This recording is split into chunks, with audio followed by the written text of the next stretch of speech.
Okay guys, we're looking into some heating elements here. So you got an electric water heater and one of your heating elements may have started leaking, like this one. And you pull this panel apart and you can find this heating element.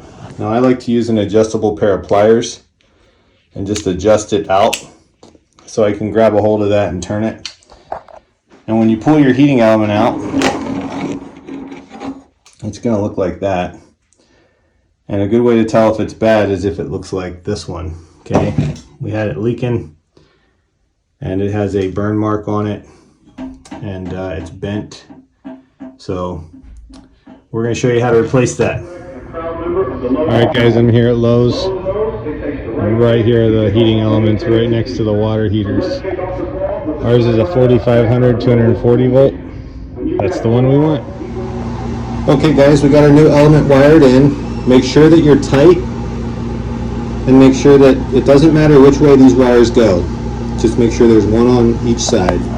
Okay, we got one more to go in, and always make sure that this gets completely filled before you turn your heating element on.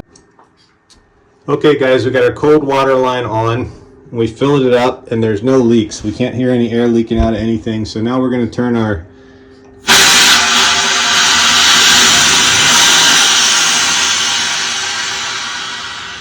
overflow valve on until water starts coming out, and then we're going to shut that off and turn our hot water line on, and then we're going to go in and turn the bathtub on hot until all the air bubbles come out, and then we're going to turn our power on. That's getting all the air out of it.